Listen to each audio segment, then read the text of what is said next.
Stand up, she commanded, her voice cutting through the sudden silence. 200 employees froze mid-presentation. I rose slowly from my chair, confusion flooding my mind as all eyes turned to me. Is this your email address? She thrust the paper toward my face, her crimson nail tapping against the header. Yes, but did you send this yesterday at 4:32 p.m.? Her words sliced through my attempt to speak. An email containing our proprietary formulation for the $50 million government contract to our competitors? My stomach hollowed. No, I never. Liar! Rain slammed her hand onto the glass table. The sound reverberated through the atrium like a gunshot. How dare you betray us like this? Whispers erupted around me. Colleagues I'd worked alongside for 7 years inched away as if betrayal was contagious. I didn't send a... The evidence is right here. She waved the papers wildly. Your email, your access code, your betrayal. Security appeared at the doorway. Men I'd greeted every morning for years. Now they watched me with cold suspicion. 7 years, Rain continued, her voice rising to ensure everyone heard my public execution. 7 years we trusted you with our research. You pioneered our breakthrough plant growth formula, the one that helps crops withstand drought while remaining completely organic, the one that was going to change agriculture forever. And this is how you repay us? My heart hammered against my ribs. The agricultural biostimulant we'd developed was revolutionary. Farmers across drought-stricken regions could grow crops with minimal water while maintaining organic certification. It had been my life's work. Pack your desk.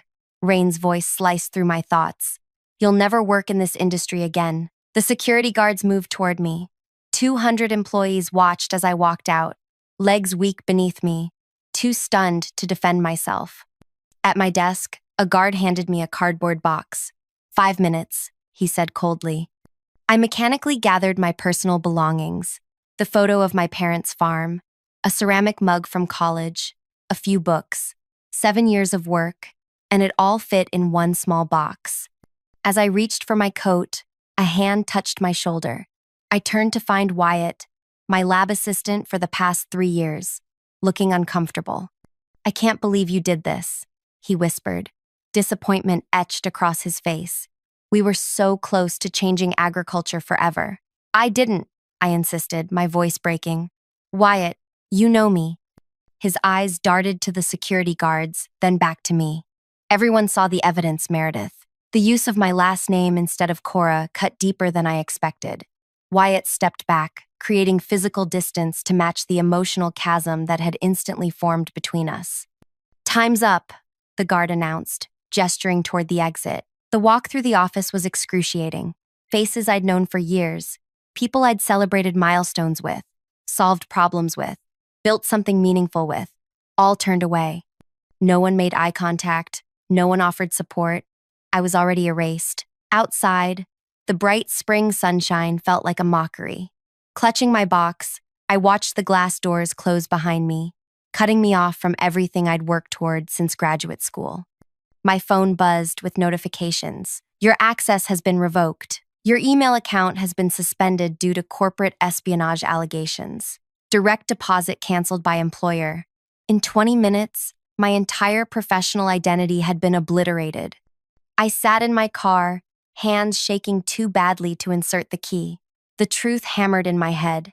I knew exactly why this had happened, and it had nothing to do with leaking secrets to competitors. If you're feeling the sting of this injustice alongside me, take a moment to like this video and subscribe to hear how this story unfolds. Have you ever been wrongfully accused? Share your experience in the comments. Your story matters too. My name is Cora Meredith, and until 6 weeks ago, I was the lead agricultural researcher at Nature Growth Solutions, developing organic plant stimulants that could revolutionize farming in drought-affected regions. Now I'm about to tell you how everything I'd worked for was stolen from me in an instant, and what happened next. 6 months before my public firing, I'd discovered something alarming during routine quality testing. Our organic plant formulation had been subtly altered. Several key ingredients had been substituted with synthetic chemicals that mimicked growth patterns but were fundamentally different at the molecular level. These changes weren't immediately obvious unless you knew exactly what to look for. And as the lead researcher who developed the original formula, I did. These synthetic compounds could potentially contaminate groundwater and soil microbiomes. The $50 million government contract specifically required 100% organic composition, with strict environmental safety parameters. When I raised concerns privately with Rain, she brushed me off. The testing panels won't detect these compounds, she'd said, her voice casual as if discussing a minor packaging change. We save millions in production costs, and no one will ever know the difference. But it's not what we promised, I'd argued. And we don't have enough long-term data to know if... Are you questioning my decision? Her tone shifted instantly, eyes narrowing. Because I can always find researchers who understand how business works. I persisted, showing her my findings, explaining the potential environmental impact. The next day, my workspace was moved from the main lab to a smaller auxiliary space. The week after, I was excluded from strategy meetings I'd always attended. Projects were reassigned. Impossible deadlines appeared for trivial tasks. The message was clear: drop it or be pushed out. Instead, I started keeping alternative formulation samples at home, working nights to perfect a truly organic version that matched the performance of our current product. 3 days before my firing, I noticed my email had been accessed while I was at lunch. The next day, sensitive files were moved on my computer. Now, sitting in my car outside the building that had been my second home, I understood. Rain hadn't just fired me, she'd destroyed me. My reputation was shattered. No agricultural research facility would touch me with accusations of corporate espionage hanging over my head. What puzzled me was the email. I truly hadn't sent our formula to anyone, but denying it now would be pointless. Rain had made sure everyone believed I was guilty.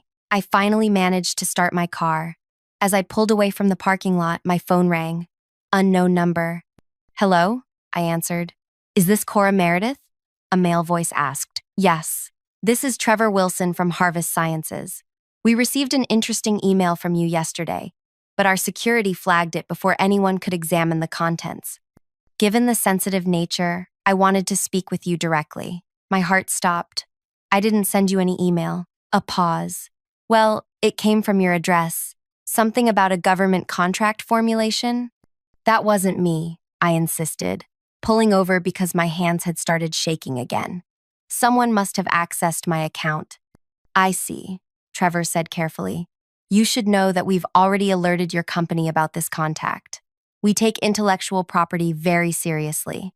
Of course you did, I whispered, realizing Rain's claim hadn't been entirely fabricated. Someone had sent an email from my account.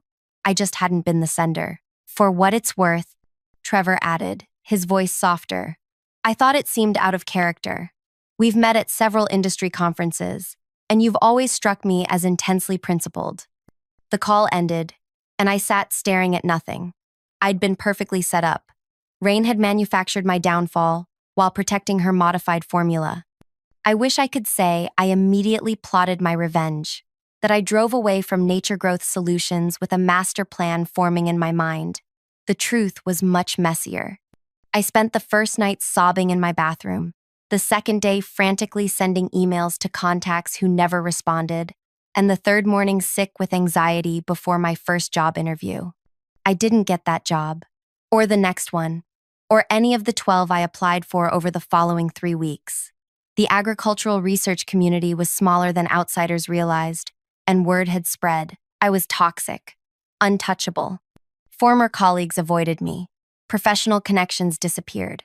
One former mentor answered my call only to tell me he couldn't risk his reputation by being associated with me. With rent due and savings dwindling, I made the call I'd been avoiding.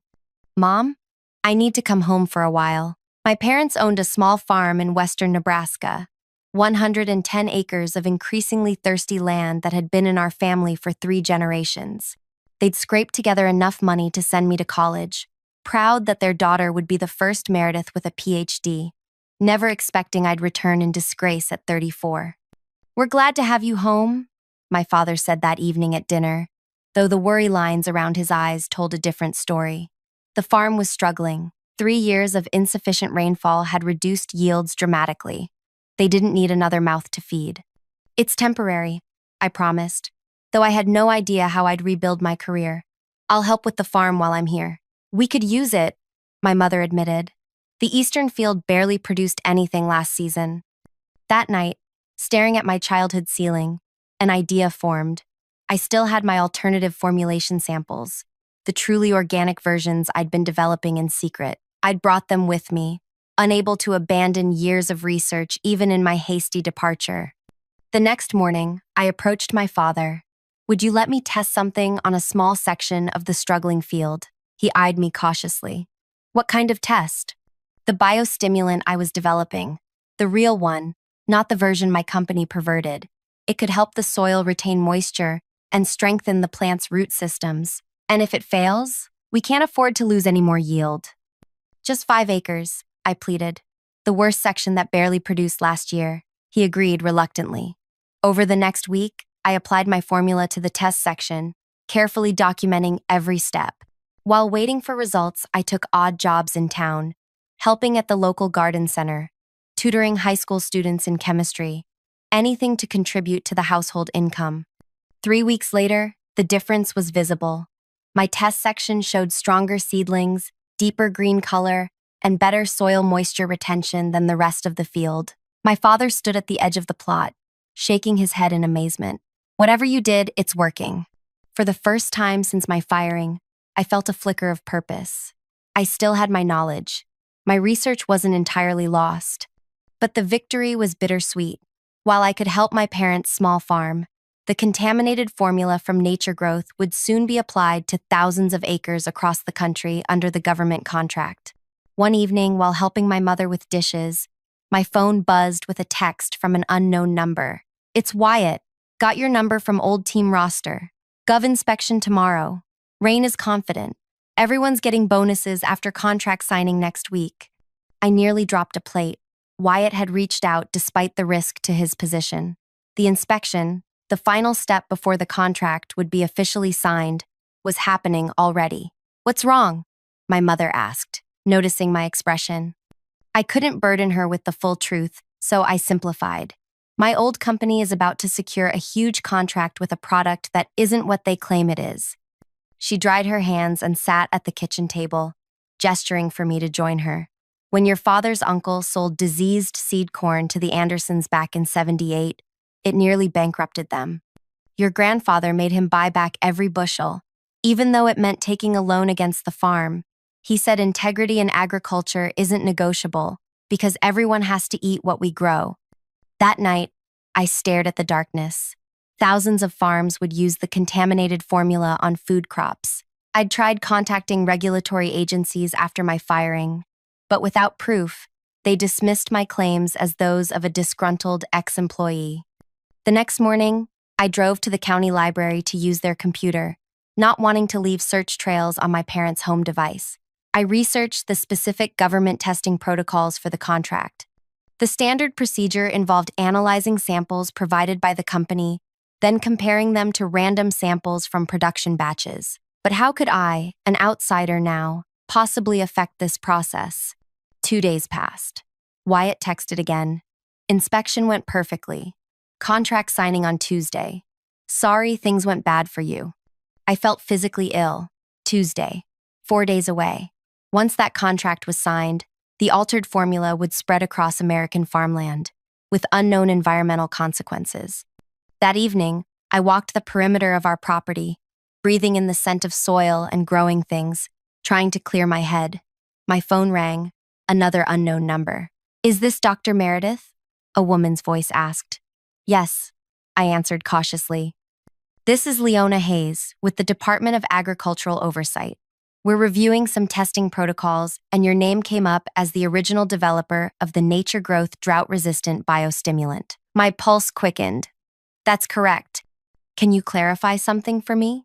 In the molecular binding process described in the patent, there's reference to a catalyst that seems inconsistent with the organic certification requirements.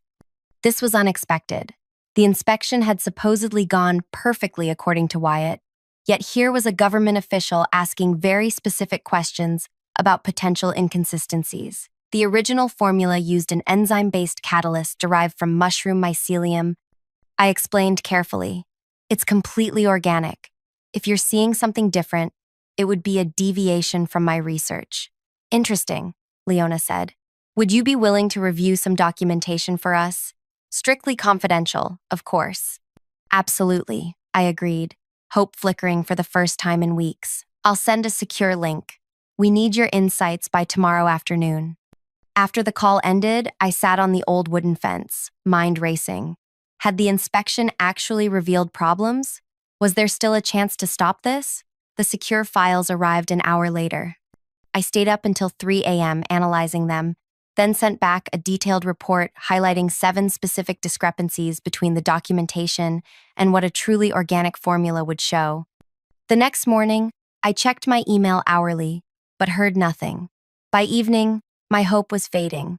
I checked agricultural news feeds, expecting to see preparations for the contract announcement. Instead, nothing. Complete silence. The day before the scheduled contract signing, I woke to a text from Wyatt. Emergency meeting called. Everyone on edge. No explanation given. Something was happening.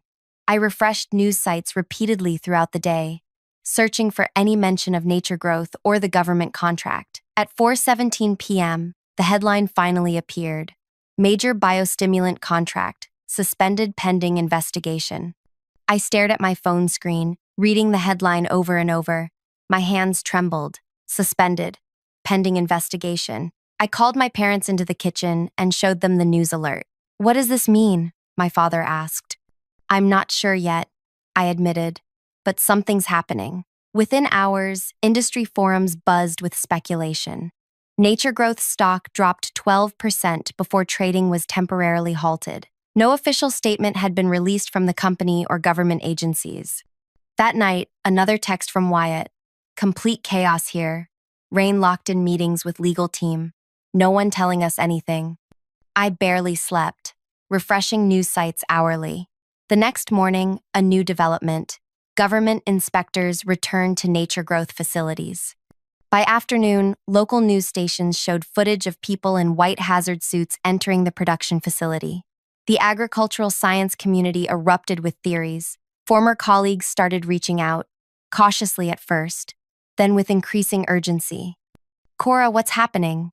Texted Phoebe from Quality Control. Did you know about this? Asked Damien from the research division. I answered none of them.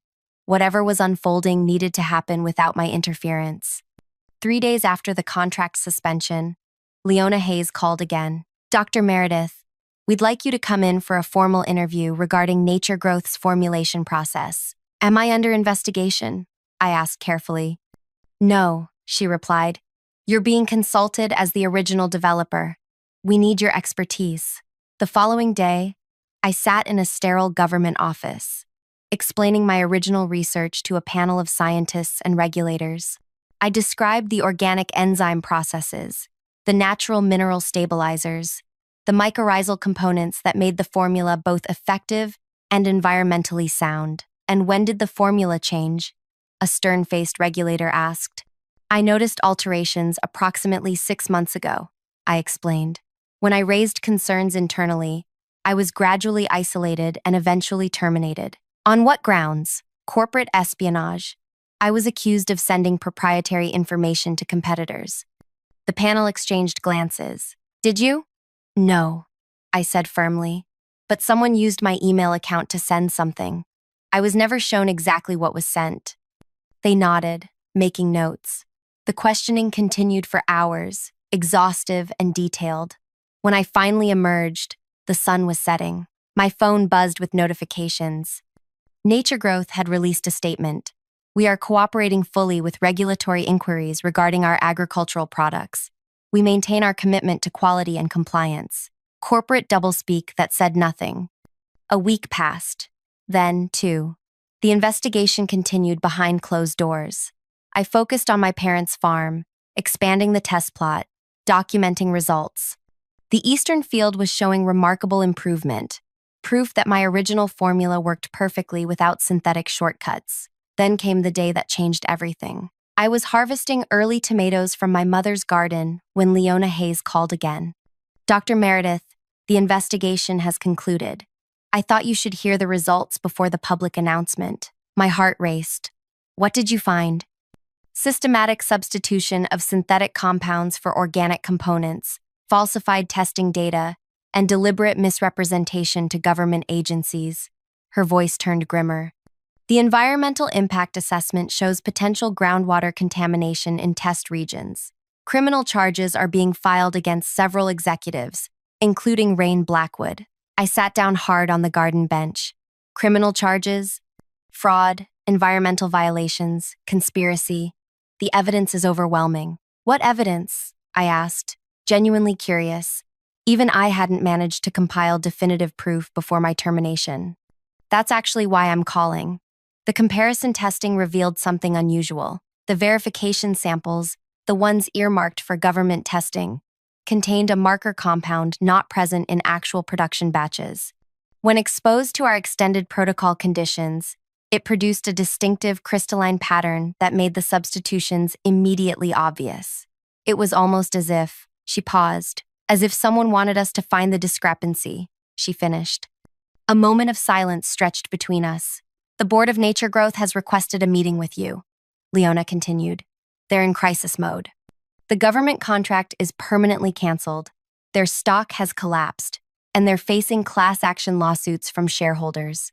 They specifically asked for you. Why would they want to see me? I asked, though I already knew. They need the original formula, the one that actually works without shortcuts, the one you developed. 3 days later, I walked into Nature Growth headquarters for the first time since my humiliating exit. The atmosphere had transformed. Gone was the confident bustle of a successful biotech company. Instead, employees moved quickly with downcast eyes. Security guards looked nervous rather than intimidating. The receptionist, the same woman who had watched me leave with my cardboard box of belongings, now stood to greet me. Dr. Meredith, they're waiting for you in the conference room. The board of directors, 8 people I'd rarely interacted with during my years at the company, sat around the table looking haggard. Notably absent was Rain. Dr. Meredith, the chairman began, thank you for coming. We find ourselves in an unprecedented situation. I said nothing, waiting.